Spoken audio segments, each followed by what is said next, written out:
Le docteur David Banner, médecin et homme de science, cherchant à canaliser les forces occultes que recèle tout être humain, voit un jour la chimie de son organisme modifiée par une émission trop forte de rayons gamma. Depuis, lorsqu'il ressent une offense ou un choc émotionnel, une saisissante métamorphose s'opère. Bill Bixby dans L'incroyable phase S.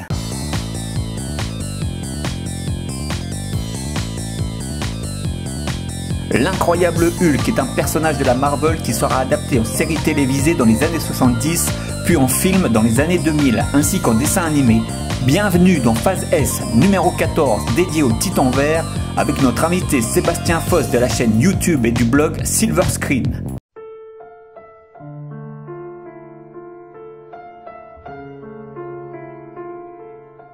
Alors ce qu'il faut savoir, c'est que Hulk a été créé par Stan Lee et Jack Kirby, qui étaient des grands amateurs du film Frankenstein de Boris Karloff de 1931.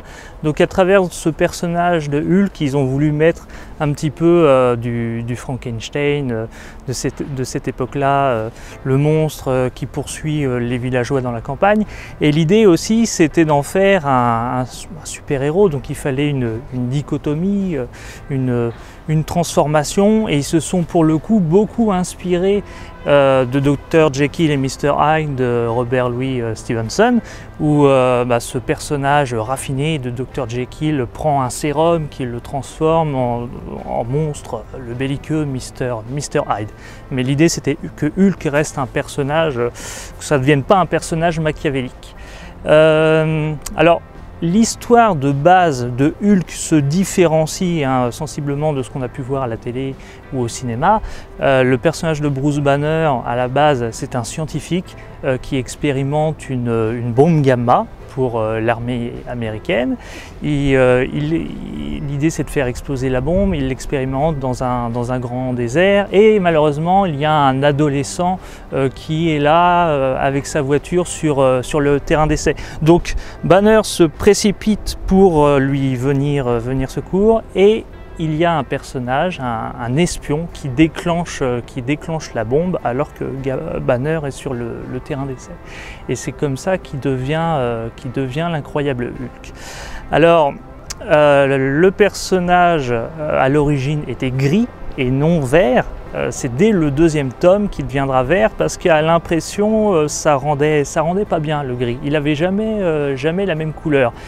Et j'ai le sentiment que s'il n'a pas eu tant de succès au début, c'est que les auteurs n'avaient pas encore trouvé la bonne formule. Hulk ne se métamorphosait pas sous le coup d'un choc émotionnel, de la colère, de la peur ou de la panique. C'était lorsque tombait la nuit, un peu à la manière du loup-garou qu'il se transformait. Donc il a fallu attendre un peu après qu'ils réunissent les Avengers pour que Hulk connaisse véritablement le succès. En effet, au bout de 6 numéros, le comics de Hulk s'arrête pour cause de non-succès. Il revient plus tard dans la revue Tales of Astonish, où son succès est croissant grâce notamment aux Avengers. En France, son arrivée sera plus tardive. Alors, Hulk n'a pas été tout de suite publié en France. Il a fallu attendre véritablement les années 70 pour qu'il ait le droit à sa publication régulière.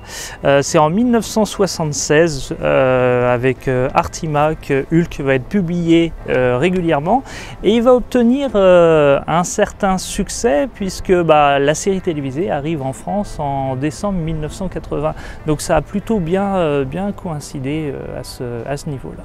Hulk est désormais bien intégré à l'univers Marvel, grâce notamment à son succès au cinéma. Mais qu'en est-il aujourd'hui de sa popularité en comics ? Alors Hulk est toujours un personnage populaire dans les comics. Alors je pense que ça vient aussi du fait de son succès au cinéma avec les films Avengers évidemment. Mais le personnage a été un peu revisité ces derniers temps, puisque Bruce Banner a trouvé la mort dans Civil War 2 et qu'ils ont lancé un nouveau personnage qui s'appelait Cho, qui a remplacé Bruce Banner pendant quelques temps. Mais Hulk, le Hulk qu'on connaît, Bruce Banner, revient avec l'immortel Hulk.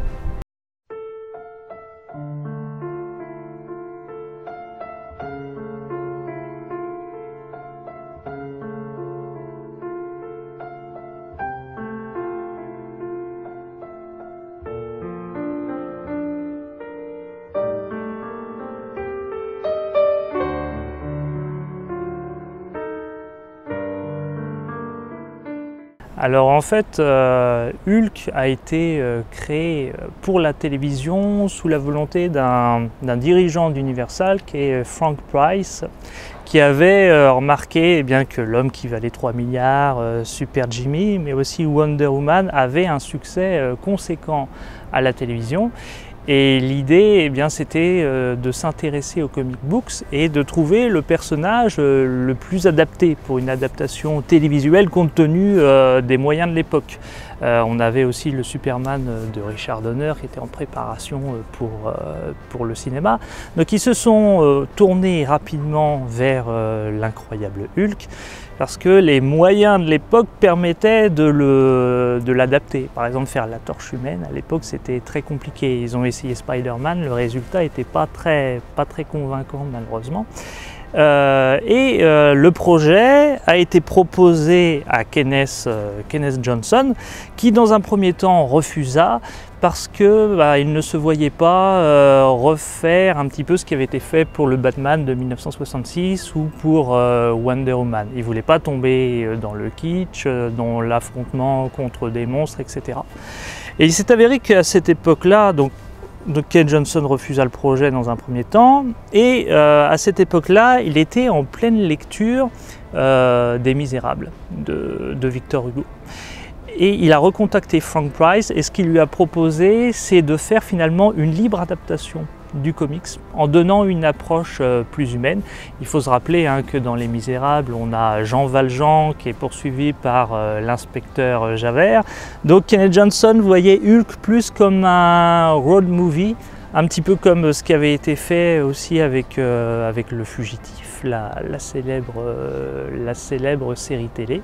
Donc ils sont partis dans cette optique-là, donner du réalisme, donner une dimension humaine, sociale à l'incroyable Hulk, même si des fois on peut avoir quelques éléments fantastiques, mais l'optique de Kenneth Johnson, c'était d'être dans une démarche réaliste, et ce côté road movie où Banner est un fugitif allant de ville en ville et qui vient en aide aux différentes personnes qu'il rencontre. C'est Bill Bixby qui est choisi pour incarner David Banner.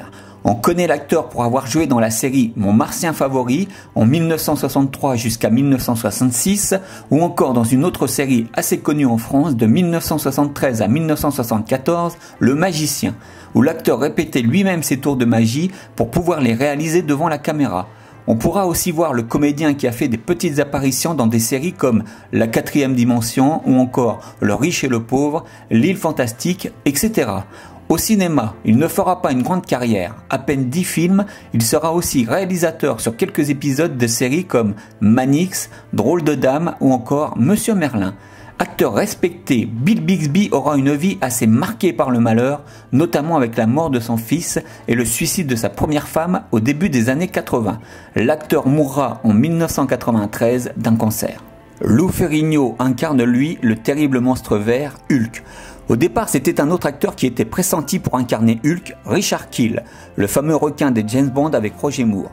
Ce dernier commence le tournage, mais lors d'une scène d'action, Kenneth Johnson juge l'acteur pas assez musclé. Il fait alors repasser des auditions pour le rôle où se présentent Arnold Schwarzenegger et Lou Ferrigno. Arnold Schwarzenegger étant jugé trop petit, c'est Lou Ferrigno qui remporte le rôle. Hulk parle dans le comics et Lou Ferrigno supplia Kenneth Johnson de le faire parler à l'écran sans succès. Il se contentera de grogner pendant toute la série. Au cinéma, Lou Ferrigno jouera dans des films de gladiateurs ou d'Hercule, et à la télévision dans diverses séries telles que L'homme qui tombe à pic, où il reprend son rôle de Hulk le temps d'une scène par exemple. Lou Ferrigno est à moitié sourd dû à une maladie et était un grand ami de Michael Jackson. Jack Colvin interprète Jack McGee, le journaliste qui poursuit inlassablement Banner et Hulk. Cet acteur de second plan n'a pas eu une immense carrière, et si on le retrouve dans des séries comme Hulk, L'homme qui valait 3 milliards ou encore Super Jimmy, c'est par amitié envers Kenneth Johnson qu'il a accepté ses rôles. Il fera aussi quelques petites apparitions dans Arabesque ou encore MacGyver. Il mourra en 2005 à cause de problèmes cardiovasculaires. Pour les petites anecdotes, Bill Bixby retrouvera son vieux comparse Ray Walston dans la saison 3 de Hulk dans l'épisode 5 intitulé en français Le Marchand d'Illusions. Le titre en version originale est d'ailleurs un hommage à mon martien favori. En effet, le titre de l'épisode de Hulk se nomme My Favorite Magician.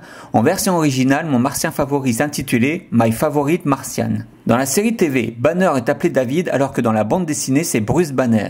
Mais les producteurs de la série jugeaient que le prénom Bruce avait trop de connotations homosexuelles.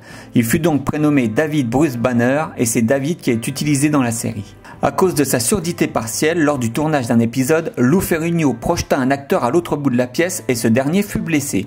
En effet, Lou Ferrigno n'avait pas entendu le coupé du réalisateur. L'acteur blessé dut être hospitalisé. Lou Ferrigno se levait tous les jours à 5 h du matin pour faire 2 heures de musculation et avoir 2h30 de maquillage. Pour éviter de trop transpirer car cela aurait pu abîmer le maquillage, Lou Ferrigno restait dans une roulotte de tournage réfrigérée. Enfin, Lou Ferrigno envisageait de quitter la série au bout de la 3e saison car il recevait sans cesse des menaces et des demandes de défis dans la rue. Bill Bixby lui interdisait à son fils de regarder la série pour éviter qu'il ait peur en voyant son père se transformer en monstre. Hulk aurait dû être rouge dans la série. En effet, malgré le fait que Kenneth Johnson était un amateur sincère du personnage de Hulk, il n'avait que faire du comic book qu'il n'appréciait pas et voulait faire un Hulk rouge qui d'après Johnson était la couleur qui montrait le mieux la colère. Stan Lee et Universal Studios insistèrent et réussirent à le convaincre de le garder vert, couleur indissociable de Hulk. Pourtant, bien des années plus tard, en 2008, il y aura un Hulk rouge dans le comics. Alors le budget de la série télé était de 600 000 $ pour l'époque. C'était l'une des séries les plus chères d'Universal avec Battlestar Galactica. 600 000 $ par épisode. Il fallait 8 jours pour mettre en boîte un épisode de l'incroyable Hulk. Alors ça a eu rapidement du succès, hein. Dès l'épisode pilote. Il faut dire qu'à l'origine Universal avait prévu de faire une série de téléfilms comme ça et le pilote a eu tellement de succès qu'ils sont partis sur un deuxième pilote mais dans l'optique d'introduire une véritable série télé. Par la suite, le Hulk a eu beaucoup de succès aux États-Unis et c'est comme ça qu'est venue l'idée à Universal de proposer une distribution des téléfilms pour l'Europe. Même si c'était tourné dans les studios Universal, etc., les effets spéciaux, les décors qui sont détruits dans les épisodes, etc., c'était une série très coûteuse pour l'époque.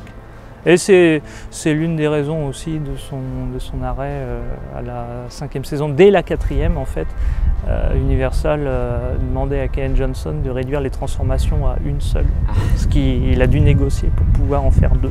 2 téléfilms précédèrent la série, puis un autre téléfilm fut fait pour lancer la saison 2. Ensuite, la série sera clôturée plus tard par 3 autres téléfilms. Qu'en est-il de cette diffusion qui pourrait paraître un peu étrange? Alors après, cette diffusion en tant que telle n'est pas si étrange que ça si on regarde L'Homme qui valait 3 milliards par exemple. L'Homme qui valait 3 milliards a eu 3 épisodes pilotes et 3 téléfilms réunions après la série. L'incroyable Hulk suit le même schéma. La série Columbo avec Peter Falk a eu 2 pilotes également. Donc c'était quelque chose qui se faisait à cette période des années 70. Et comme je le disais, au début Universal voulait faire une série de téléfilms et c'est vraiment à partir du 2e pilote qu'ils ont essayé d'expérimenter quelque chose pour le lancement d'une série officielle sur Hulk. Alors ces téléfilms produits par New World International ont eu beaucoup de succès sur NBC, ont battu des records d'audience pour les 2 premiers. Hulk le retour et le procès de l'incroyable Hulk. Le succès fut un peu plus mitigé pour la mort de l'incroyable Hulk, peut-être en raison du sujet. Mais globalement, ces téléfilms étaient assez audacieux pour l'époque. Il y avait une volonté de moderniser un petit peu la série télé originale. Et c'est la première fois qu'on voyait comme ça dans une série live des crossovers entre des personnages de Marvel. Donc c'était audacieux, même si forcément les moyens technologiques n'étaient pas les mêmes que ce qu'on peut disposer aujourd'hui dans les grosses productions Marvel. Si Bill Bixby fut l'instigateur de ces 3 derniers téléfilms, ceci cachait en fait un autre projet. Alors effectivement, Bill Bixby a été très investi sur cette trilogie de téléfilms. Il est même passé derrière la caméra. Il n'est pas crédité sur Hulk le Retour, mais il était derrière la caméra avec Nicolas Correa. Et les deux autres, Le Procès et La Mort de l'incroyable Hulk, c'est lui qui les a directement réalisés. Alors il faut dire que Bill Bixby voulait, depuis la fin de la série, à la 5e saison, relancer l'incroyable Hulk. Il a négocié avec plusieurs chaînes, ça ne s'est pas fait. Et dès 1984, il y a eu une volonté de réaliser un crossover entre Hulk et Spider-Man. Le Spider-Man des années 70 avec Nicolas Hammond, qui avait connu une brève série télé. Mais Lou Ferrigno était très impliqué sur les films d'Hercule à l'époque, donc ça s'est pas fait. Il a fallu finalement attendre que les droits de Marvel soient rachetés par New World International pour lancer ces téléfilms de Hulk. Alors, pour le Retour et Le Procès, l'idée c'était finalement de servir de pilote en fait pour des séries télé. Une série télé dédiée à Thor et une série télé dédiée à Daredevil. Alors, ça ne s'est pas fait. Les téléfilms ont eu beaucoup de succès sur NBC, mais alors le personnage, il fut proposé à plusieurs chaînes de faire une série télé sur Thor, mais c'est tombé en pleine grève de scénaristes. Le projet n'a pas pu se concrétiser. On imagine plus facilement un Daredevil à la télévision, mais pareil, le projet est resté avorté. Si Bill Bixby ne put faire aboutir son projet de série dérivée, il ne démérite pas. Il existe aussi une rumeur comme quoi Bill Bixby souhaitait adapter Miss Hulk à l'écran, juste après le téléfilm de la mort de l'incroyable Hulk. Miss Hulk est dans le comics la cousine de Bruce Banner, Jennifer Walters, qui à la suite d'une blessure mortelle reçoit une transfusion sanguine de la part de Bruce. Le sang contaminé de Banner a alors les mêmes effets de transformation sur Jennifer, mais qui elle, contrairement à son cousin, garde sa personnalité de Jennifer et sa pleine intelligence. Bixby souhaitait une adaptation et l'avait confiée à Jill Sherman Donner. Dans le téléfilm, Bruce et Jennifer n'étaient pas cousins, mais avaient une aventure ensemble. Banner serait toujours vivant et aurait simulé sa mort pour être tranquille. Jennifer, elle, hantée par la mort de ses parents lorsqu'elle était enfant, et en tant que procureur adjoint, tente de prouver qu'un homme d'affaires respectable en est le responsable. Est-ce que ce serait Wilson Fisk, le caïd, comme on avait eu une apparition de Daredevil? Blessé mortellement par des hommes de main de l'homme d'affaires, un ami de David le persuade de lui faire une transfusion et elle devient Miss Hulk. On parle de Gabrielle Reese pour incarner la Titante verte, elle aurait ressemblé au Hulk de Lou Ferrigno et n'aurait pas eu d'intelligence. On parle de l'actrice de Baywatch Mitzi Capture pour le rôle de Jennifer. Mais la production n'était pas satisfaite du choix de l'actrice et aurait démarché Melissa Gilbert, Laura Ingalls dans La Petite Maison dans la Prairie, qui aurait refusé de jouer Jennifer. Le tournage aurait même débuté avec Capture et Bixby avant que la production n'annule pour de bon le projet. Gabrielle Reese n'aura jamais été filmée en Miss Hulk. Bill Bixby avait l'air très impliqué dans la licence de Hulk, faisant un petit retour plus détaillé sur sa carrière ainsi que celle de Lou Ferrigno et de Jack Colvin. Bill Bixby a fait durant sa carrière un petit peu de cinéma. On l'a vu aux côtés d'Elvis Presley notamment dans 2 films, mais c'est véritablement à la télévision qu'il a obtenu le succès. Il tient le rôle principal de 4 séries télévisées en dehors de l'incroyable Hulk. C'est mon martien favori dans les années 60 qu'il a lancé. Il interprétait le rôle d'un journaliste, Tim O'Hara, qui voit un jour un vaisseau spatial s'écraser.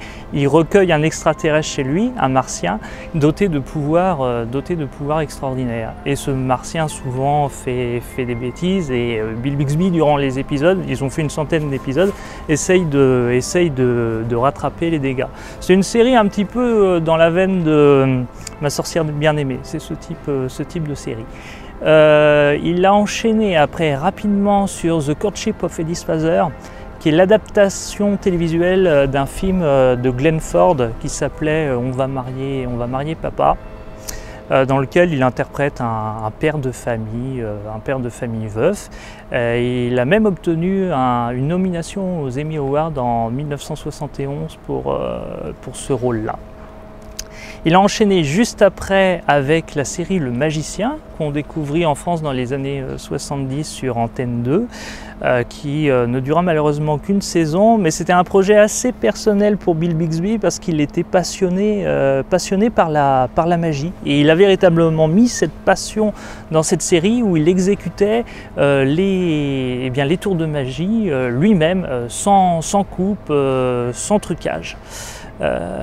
Et puis enfin, il y a eu dans les années 80, juste après l'arrêt de Hulk, il a joué dans une série éphémère qui s'appelle Goodnight Benton, où il jouait un présentateur de télévision, avec Mariette Hartley, l'actrice qui jouait dans l'épisode Married, qui jouait sa femme dans l'épisode Married de l'incroyable Hulk. Alors, parallèlement à ça, Bill Bixby était un passionné de mise en scène. Dès The Courtship of Edith Father, il réalisa pas moins de 8 épisodes de la série. Par la suite, il a réalisé des épisodes pour des séries télé telles que Manix ou Drôle de Dame, par exemple. Et puis même un épisode de Hulk ou un épisode du Magicien. Et à la fin de sa vie, il s'est dédié à la mise en scène de la série, du sitcom Petite Fleur, où il a réalisé pas moins d'une trentaine d'épisodes. Alors sur les tournages, Bill Bixby était vu comme un homme chaleureux, plein d'humour. On le voit dans le bêtisier de la série télé Hulk, il plaisante beaucoup, mais surtout, ce que retiennent ses collègues, c'était un très grand professionnel. Beaucoup de professionnalisme sur la série Le Magicien, et comme je le disais tout à l'heure, il voulait exécuter les tours de magie lui-même, donc il les refaisait jusqu'à ce qu'on obtienne un résultat parfait. Et des fois, l'équipe terminait les tournages vers minuit.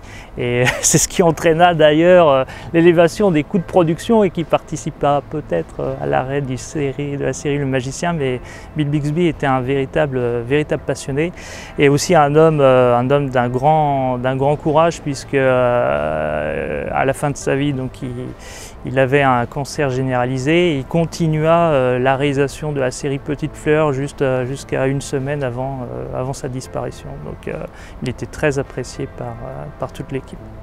Je pense qu'il était payé assez cher parce que c'est un homme en fait qui n'était pas seulement acteur, mais c'était rare à l'époque d'avoir des gens impliqués dans la mise en scène comme ça et dans la production aussi. Donc je pense qu'il était assez bien payé, ouais, à mon avis. Concernant Lou Ferrigno, c'est vrai qu'après l'incroyable Hulk, il n'a pas renoué avec le succès. Il a essentiellement joué dans des films mettant en valeur sa musculature. Il y a eu 2 films Hercule, réalisé par les Witchcoats en 1983 et 1984 pour la Canon. Il a joué dans 7 Gladiateurs magnifiques, mais essentiellement, ce sont essentiellement des séries B et qui n'ont pas très bien traversé l'épreuve du temps, on va dire ça comme ça. Lou Ferrigno reste quand même très attaché toujours au personnage de l'incroyable Hulk, puisque en 1996, c'est lui qui prêta sa voix au monstre dans la série animée. Et par la suite, il a également prêté sa voix pour le film de Hulk de Louis Leterrier. Donc il reste vraiment associé à ce personnage qu'il a même interprété pour une publicité pour les assurances aux États-Unis. Quant à Jack Colvin, alors Jack Colvin c'était un passionné de philosophie et d'art. Il est devenu professeur de théâtre à la fin de sa vie. Il reste associé aux productions de Kenneth Johnson, on a pu le voir dans plusieurs épisodes de L'Homme qui valait 3 milliards, et puis dans des guest stars pour des séries comme Arabesque par exemple, ou MacGyver. Et il reste vraiment très lié à l'univers de Hulk. Un petit hommage lui est rendu dans le film de Louis Leterrier avec un étudiant qui joue le personnage de Jack McGee. Pour les musiques de la série, c'est à nouveau le vieux complice de Kenneth Johnson, Joe Arnell, que nous retrouvons à pied d'œuvre. Alors Joe Arnell, c'est pareil. Pour Joe Arnell, c'est un habitué des productions de Kenneth Johnson, puisque c'est lui qui composa la musique de Super Jimmy. Il a fait également V ou Alien Nation. Qu'est-ce qu'on peut dire de Joe Arnell? C'est donc effectivement son thème The Lonely Man est très réussi pour le personnage de Banner. Il retranscrit tout ce côté solitaire, ce côté fugitif. Et ce qui caractérise un peu la composition de Joe Arnell, c'est ce mélange d'instruments classiques et électroniques. Sur Hulk, on a beaucoup de piano et un petit peu de synthétiseur. Si vous écoutez le thème d'introduction de l'incroyable Hulk, c'est vraiment très bien fait parce que juste dans la musique, vous avez cette dualité du personnage. Quelques notes qui représentent Banner, The Lonely Man, et puis quelques autres notes qui représentent l'incroyable Hulk. C'est vraiment du bon travail, très bien composé. Revenons, si vous le voulez bien, sur quelques anecdotes de tournage de la série. Une anecdote justement, c'est durant le tournage de Terreur à Times Square, où une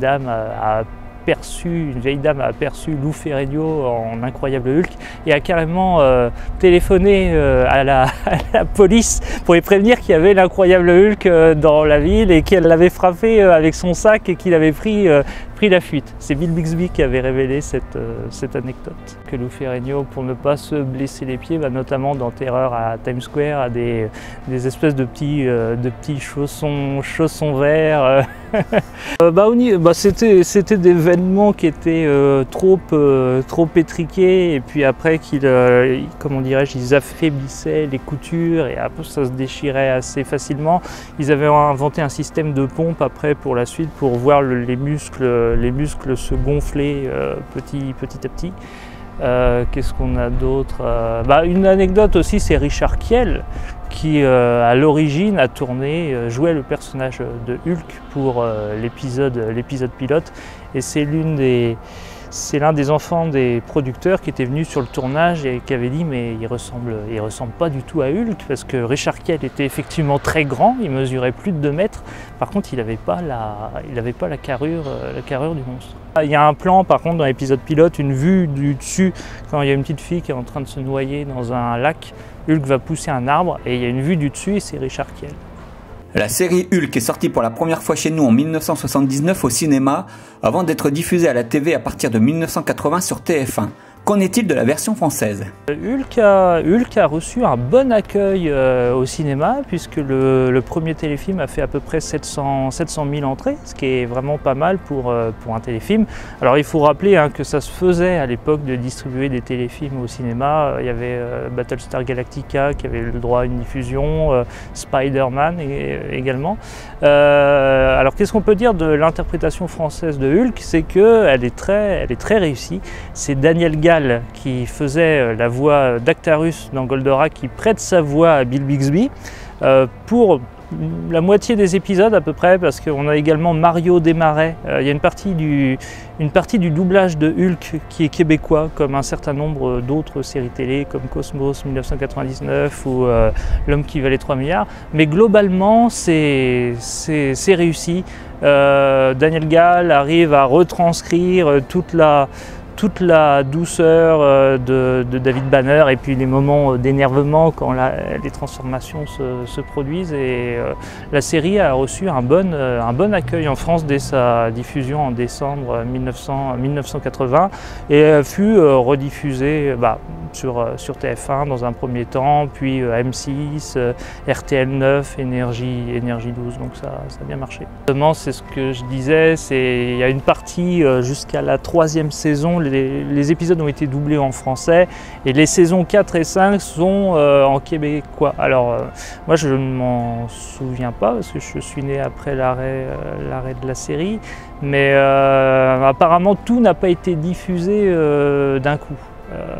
Je ne sais pas si c'est justement pas sur la diffusion, lors de la diffusion sur M6 qu'a été diffusée l'intégrale de l'incroyable Hulk. Il faut rappeler que lors de la diffusion au cinéma, l'épisode pilote était monté avec un autre épisode de la série qui était 747 pour en faire un film de 2 heures à peu près. Sachant que c'était un remontage, ce qui fait qu'on n'avait pas toutes les scènes en fait, à la fois de l'épisode pilote et de l'épisode 747. Et le doublage a été retrouvé récemment pour la distribution des Blu-ray chez Elephant Film. En fait, il y a eu un doublage de refait pour l'épisode pilote. Je crois que c'est un doublage qui date de 1997. Et 747, par contre, avait un doublage québécois qui n'avait pas été introduit dans les DVD distribués chez LCJ et qui ont été retrouvés récemment. Si on veut redécouvrir la série, c'est bien de se focaliser sur les téléfilms et les épisodes en 2 parties. L'épisode pilote, où on découvre les origines de l'incroyable Hulk. Death in the Family, qui est le second téléfilm qui a été réalisé juste après. On a Married, donc, qui avait été distribué en France au cinéma sous le titre Hulk revient, où Banner se marie à une psychiatre qui essaye de lui donner une technique de contrôle mental pour maîtriser ses métamorphoses. C'était un épisode réalisé par Kenneth Johnson qui était très réussi. Nous avons bien entendu un autre épisode très spécial qui est l'Homme Mystère, dans lequel Banner a un grave accident de voiture, se retrouve brûlé au visage, il est obligé de porter un masque, totalement amnésique. Et le personnage de Jack McGee, ce journaliste qui poursuit inlassablement David Banner, va essayer de lui venir en aide pour l'aider à retrouver la mémoire. Et ils prennent un avion pour aller aller consulter un docteur. Il y a de l'orage, l'avion s'écrase et tous les deux se retrouvent ensemble dans une forêt en proie à des incendies. Donc c'est vraiment un très bon épisode. C'est la première fois qu'on voit Banner et Jack McGee ensemble comme ça, qui deviennent amis, et c'est assez étonnant. Nous avons un autre épisode qui est vraiment très bon, c'est Prométhée, réalisé par Kenneth Johnson aussi, et qui pour la première fois peut-être de la série donne une tonalité fantastique, puisque on est face à un David Banner qui se retrouve à moitié transformé. En fait, il y a un météore qui s'écrase sur Terre, et David Banner va se retrouver exposé aux radiations de ce météore. Il se métamorphose, et quand vient le moment de la retransformation, il retrouve pas son visage. Il est entre 2 stades en fait. C'est un petit peu comme si c'était le Hulk gris. C'est la partie primitive de Hulk qui va s'exprimer. Et Banner est poursuivi par une structure secrète. Alors, ça, on a l'impression de retrouver un petit peu les comics. On a également cet épisode où Hulk affronte un autre Hulk, copie conforme, qui est également très bien, qui est un hommage au film de monstres des années 40. Et puis il y a les 3 téléfilms Réunion. Je sais que certains les trouvent relativement moyens par rapport à la série. Moi je les apprécie, et La mort de Hulk est une conclusion pour la série télé. À côté de ça, on a aussi des épisodes de 40 minutes qui sont plutôt bien. 747, où David Banner doit prendre le contrôle d'un avion, et puis se retrouve en pleine métamorphose. Il essaye de prendre sur lui, de ne pas se transformer. Il est très réussi celui-là. Et on a d'autres épisodes comme par exemple Le Retour du Maître, et également Le Disciple, où David est aidé par un maître des arts martiaux chinois qui essaye de l'aider également à trouver une technique pour contrôler son Mr. Hyde. Il y en a pas mal qui sont à voir. Prémonition également. avec l'actrice Brenda Bennett, la femme de Bill Bixby à l'époque, qui interprète un petit peu comme Johnny Smith dans Dead Zone, une femme qui a des flashs, qui voit l'avenir. Et dans cet épisode, Hulk est accusé de meurtre.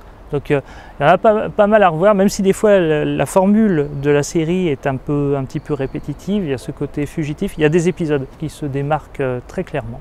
Il est à noter que pour l'épisode L'Homme Mystère, que c'est dans celui-ci que Jack McGee comprend que Hulk est à la base un être humain qui se transforme en monstre. Nous terminons cette partie avec les CD des musiques de la série.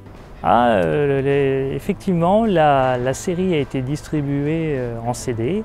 On retrouve la musique de Joe Arnell. Alors toutes les musiques de la série n'y figurent pas, mais c'est une très belle sélection avec beaucoup de musiques qui figurent dans le pilote, dans Married, dans Prométhée.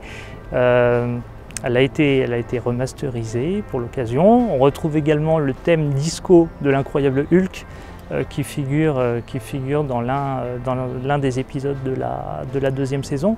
Et à côté de ça, en édition plus limitée, on a des CD dédiés à certains épisodes. On a par exemple un CD regroupant le pilote et Death in the Family, un autre où ce ne sont que des musiques de Married. On a également un album sur Prométhée et un sur copie conforme. Donc on retrouve cette musique de Joe Arnell qui est vraiment très bien composée, cette composition classique et qui, comme je le disais tout à l'heure, retranscrit très bien le côté solitaire et fugitif du personnage. Et on sent cette pointe années 70. D'ailleurs, petite anecdote, il y a une musique de Super Jimmy. En fait, il y a un épisode de Super Jimmy où Jimmy Sommers affronte Bigfoot et c'est le même thème qui est repris dans l'épisode copie conforme de l'incroyable Hulk. Je l'ai découvert récemment, c'est très surprenant. David Banner est officiellement mort et il doit le rester aux yeux de tous jusqu'à ce qu'il arrive à contrôler la fureur dévastatrice qui sommeille en lui.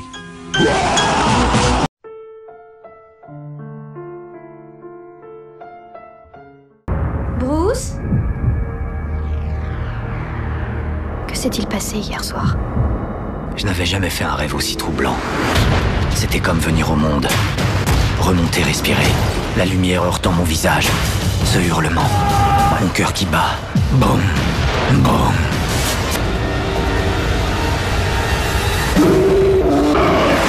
Alors pour ma part, je n'ai pas trouvé le film très bon. Il ne respectait ni les origines du personnage dans les comics, ni les origines dans la série télévisée. En fait, Banner se métamorphose à cause d'une anomalie génétique transmise par son père. Je pense que le film a eu un succès relativement mitigé parce que le scénario était assez brouillon, les fans de Hulk ne s'y retrouvaient pas forcément et la mise en scène du film où on retrouvait des cases de BD, l'écran de cinéma était diffusé en plein de petites cases, n'était pas forcément très convaincant, même si c'était une idée originale à la base. Mais je pense que les fans de Hulk ne se sont pas retrouvés dans ce film, d'autant plus qu'il y avait des innovations un petit peu curieuses comme Hulk par exemple qui grossissait selon sa colère. Il n'avait plus une taille stable. Donc il y avait des petites curiosités. C'était difficile de s'y retrouver. Le film fait un succès mitigé au box-office. Pour un budget de 137 millions de dollars, il rapporte en recettes totales mondiales un peu plus de 245 millions de dollars. Néanmoins, les produits dérivés se vendent assez bien pour que Marvel envisage de mettre une suite en chantier. Finalement, Marvel tranche et prend la décision de faire purement et simplement un reboot du Titan Vert.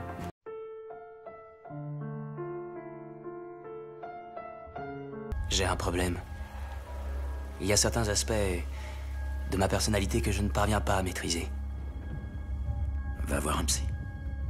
C'est un tout petit peu plus compliqué que ça. Bruce, crois-moi quand je te dis que j'ai tout entendu. Je crois pas, non?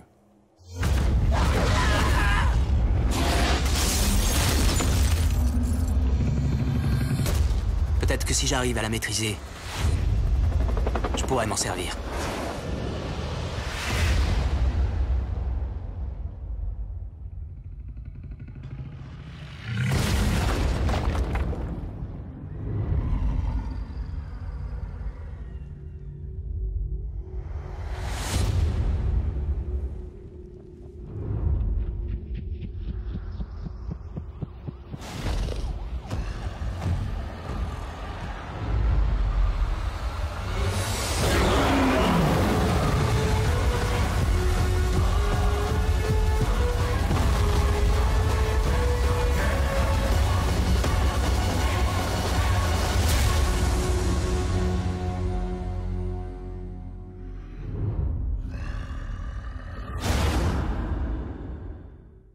Alors j'ai trouvé effectivement ce deuxième film réalisé par Louis Leterrier, qui est un metteur en scène français, beaucoup plus réussi.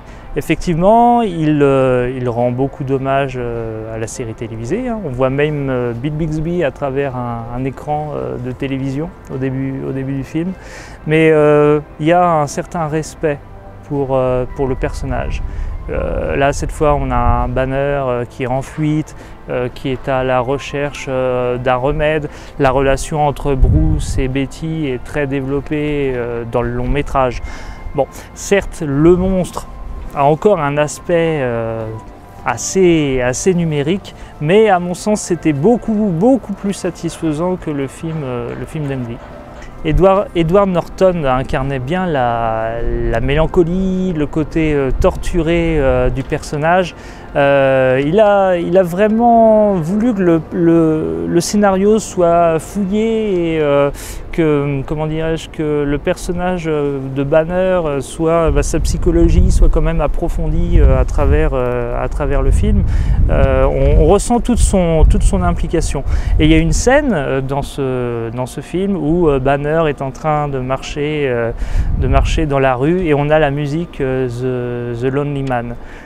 Donc c'était une petite référence appréciable. Il y en a beaucoup dans le film, des références à la série télé, mais il a également ce côté scientifique qui recherche un remède à son mal.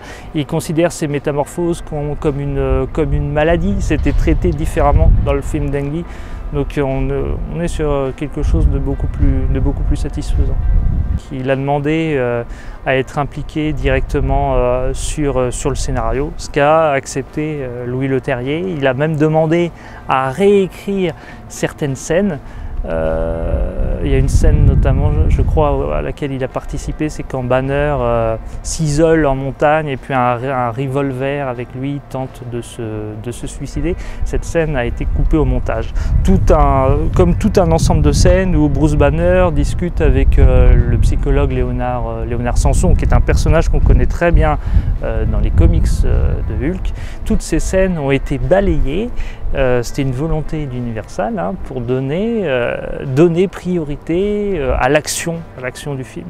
Et je trouve que c'est pas ce qu'il y a de plus satisfaisant dans le film de Louis Leterrier, c'est les scènes de combat contre l'abomination. On préfère finalement quand on approfondit le personnage de Banner, peut-être que ces scènes d'action à la fin.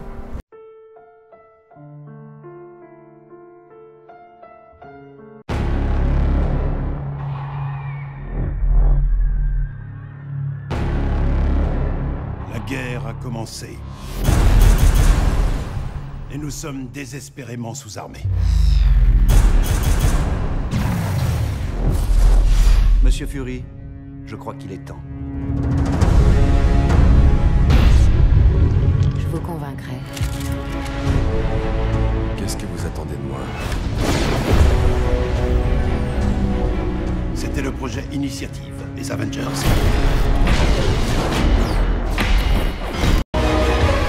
On n'est pas une équipe. On est une bombe à retardement.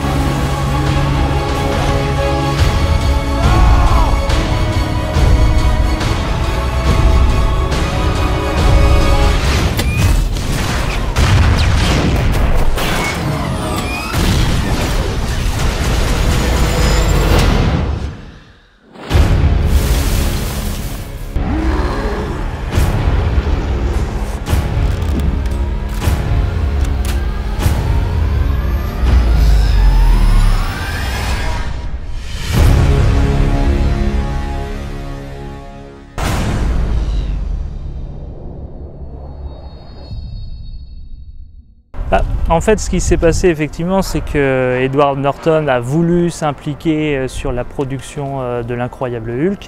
Ça n'a pas marché comme il le souhaitait. Lorsque le film est sorti, il a vu que toutes ses idées, ou une grande partie de ses idées, avaient été finalement coupées au montage, à la volonté d'Universal. Ça lui a profondément déplu. Et puis, il ne voulait pas rester prisonnier d'une franchise. Edward Norton aime bien faire des films indépendants, il aime bien être libre dans ses projets. Donc, ça ne lui convenait pas de s'engager comme ça, de s'engager sur plusieurs années sur des projets, les projets Marvel. Donc, ils sont revenus vers Mark Ruffalo, qui était le premier choix de Louis Leterrier, à l'époque de l'incroyable Hulk.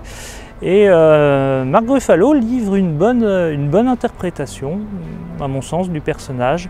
Il a peut-être un côté moins torturé que Edward Norton, mais il fait également penser un petit peu à Bill Bixby. Edward Norton faisait penser à Bill Bixby par ce côté un peu triste, un peu torturé, et peut-être que Mark Ruffalo incarne plus un aspect un peu plus léger, le côté sympathique de Bruce Banner. On retrouve un peu de Bill Bixby, je trouve, dedans. Et il incarne une nouvelle facette du personnage, puisque dans Avengers, on est face à un Bruce Banner qui arrive à contrôler plus ou moins ses métamorphoses, par rapport à avant où il y avait un côté totalement incontrôlable sous le coup d'un choc émotionnel. Voilà, c'est la scène qu'on évoquait tout à l'heure, la scène du film de Louis Leterrier qui a été coupée au montage, où Bruce Banner tente de se suicider. Mark Ruffalo, il fait référence dans le premier film Avengers d'une manière un peu amusante. Donc c'est bien qu'ils aient pensé à faire référence à cette scène-là, malgré qu'elle avait été coupée au montage. Nous terminons cette partie sur les films en faisant une petite mention sur les doubleurs français de ceux-ci et qui apportent une VF d'assez bonne qualité sur les deux films. Pour la version 2003, nous retrouvions Julien Kramer pour la voix d'Eric Bana, Virginie Méry pour celle de Jennifer Connelly et Alain Dorval pour la voix de Nick Nolte. Pour le film de 2008, c'est Damien Boisseau qui double Edward Norton, Marie-Laure Dougnac prête sa voix à Liv Tyler et Lionel Tua, lui, double Tim Ross. A noter que dans le film de 2008, c'est Lou Ferrigno qui prête sa voix à Hulk dans la version originale.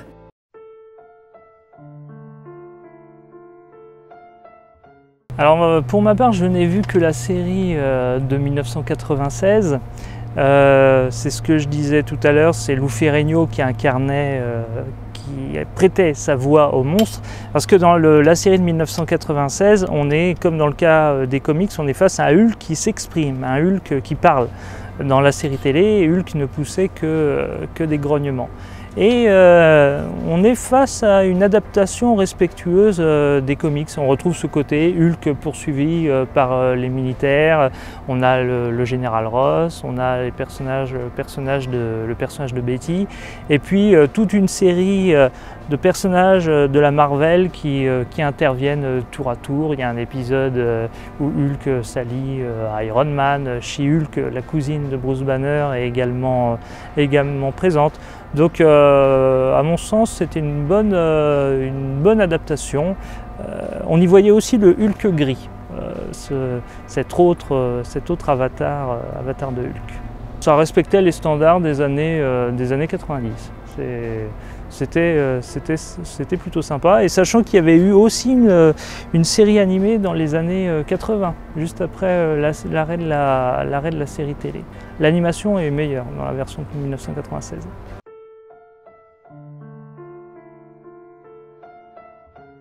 Alors, en termes d'avenir télévisuel, Guillaume Del Toro a tenté de lancer une adaptation de Hulk, s'intéressant plus à la jeunesse de Bruce Banner. Il voulait utiliser à la fois des images de synthèse et des effets de maquillage, des animatroniques. On en a parlé, je crois, ça fait 5 ans de ça. Finalement, rien ne s'est concrétisé.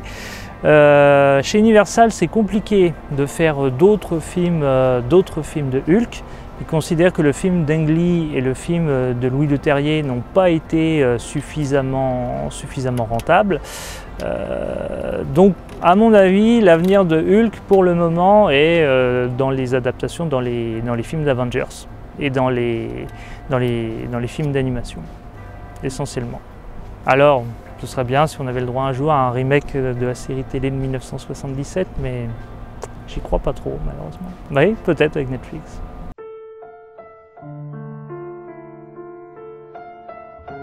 Alors, eh bien, la série télé, on a dans un premier temps, à l'époque des VHS, on a la mort de l'incroyable Hulk, qui avait été édité en 1994 chez Film Office. Alors, il faut rappeler que les deux précédents téléfilms, Hulk le Retour et le procès de l'incroyable Hulk, avaient été diffusés sur la 5, mais que celui-ci était resté inédit. Et c'est à la mort de Bill Bixby que ce téléfilm a été distribué en janvier 1994. Donc c'était la seule façon de le voir à l'époque. Par la suite, alors on a LCJ, les éditions LCJ, qui ont acheté les droits de la série Hulk et qui ont sorti alors en 6 coffrets l'intégralité de la série à partir de 2007. C'était l'occasion de découvrir pour la première fois le deuxième pilote de l'incroyable Hulk, Death in the Family, qui n'avait jamais été diffusé à la télévision française. Et on retrouvait aussi l'épisode 747 seulement en version originale. Il était passé que dans le cadre de la diffusion au cinéma de l'incroyable Hulk. Et puis on a un très beau coffret là qui sort fin août chez Elephant Film en 19 Blu-ray, une dizaine de documentaires, des versions entièrement restaurées de la série télévisée, et puis un livre de 148 pages avec un guide des épisodes. À côté de ça, on a la distribution des films chez Universal. En 2003, on a bien sûr le film d'Ang Lee qui est sorti en plusieurs éditions, une édition simple, une édition double DVD, et puis un gros coffret collector avec des comics, le premier comics de l'incroyable Hulk. On a aussi le film de Louis Leterrier qui avait été distribué chez M6. Et c'est les principales éditions de l'incroyable Hulk.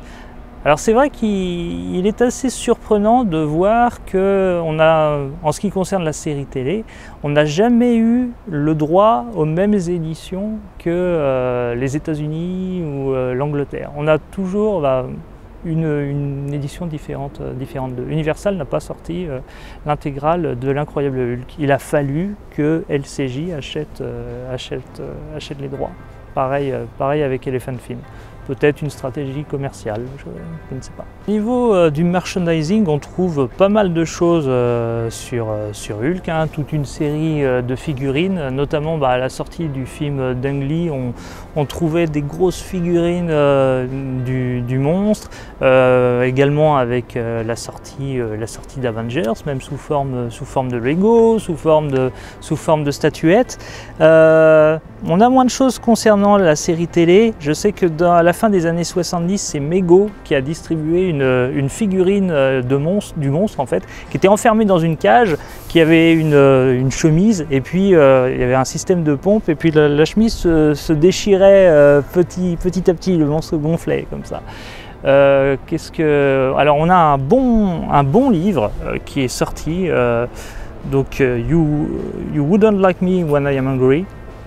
Vous regretteriez de me voir en colère, écrit par Patrick Jankiewicz, qui est une rétrospective véritablement de la série télé. Alors on a une introduction sur les origines des comics, et puis après chaque épisode de Hulk est chroniqué sur les 5 saisons, et on a également une rétrospective des 2 films qui ont été réalisés récemment. Dans ce livre, on apprend pas mal de choses très intéressantes. Par exemple, qu'un projet de suite était fait pour la mort de l'incroyable Hulk. ça s'appelait The Rebirth of the Incredible Hulk, où le monstre devait revivre à partir de l'ADN de David Banner, et également qu'un téléfilm de She-Hulk était en pré-production et que même quelques scènes avaient été tournées avec Bill Bixby. On aimerait bien les voir. Oui, il existe pas mal de produits dérivés. On a également une statuette de Lou Ferrigno qui existe en quantité très limitée. On peut la trouver pour une somme de 300 € dans un magasin à Chartres. Phase S numéro 14 est à présent terminée et nous dédions affectueusement cette émission au défunt Bill Bixby qui a incarné la première représentation crédible du personnage de Bruce Banner à l'écran. Rendez-vous en février 2019 pour commencer notre saison 3 avec une série mythique, la 4e dimension. Nous vous souhaitons de joyeuses fêtes de Noël et une bonne année à tous par avance. Goodbye. Goodbye, David. And I hope you find your safe place. Your refuge. Thank you.